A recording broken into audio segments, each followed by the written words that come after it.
Il y a des chances dans la vie. Je me retrouve à travailler avec un type jeune, plein de vie, plein de vision, plein d'enthousiasme, Piero Gandini. Et cet homme est devenu, au fil du temps, non pas un partenaire, non pas évidemment un client, il est devenu la famille. C'est-à-dire qu'on pense la même chose en même temps.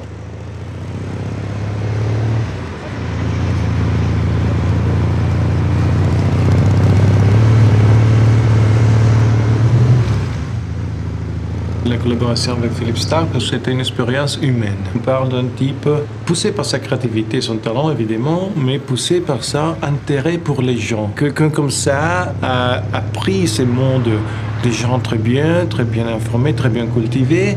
Il a choqué un peu et jeté un peu avec violence dans le trafic du monde aujourd'hui.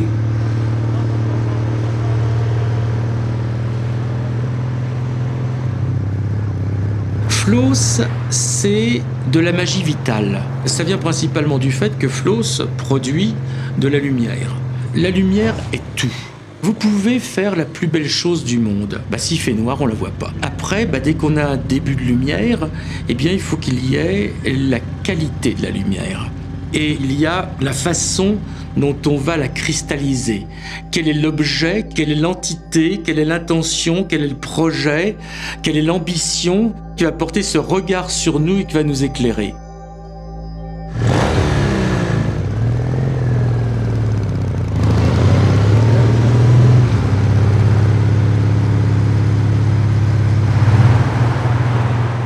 Quand il a fallu casser l'élitisme du design, il n'y a pas eu besoin de convaincre. Quand on a sorti la Miss Sissi, on a explosé tous les codes du luxe, du luminaire, du design italien traditionnel en faisant une petite lampe en plastique iconique comme un jouet qui valait quelques dizaines d'euros. Il n'a pas fallu discuter longtemps, c'était une évidence. Et tout a été comme ça et tout continue à être comme ça.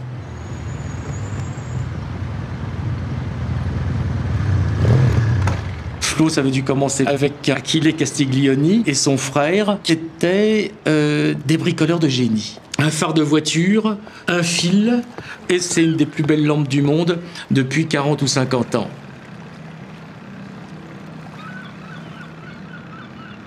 Piero est venu dire, voilà, je voudrais un film pour les 50 ans.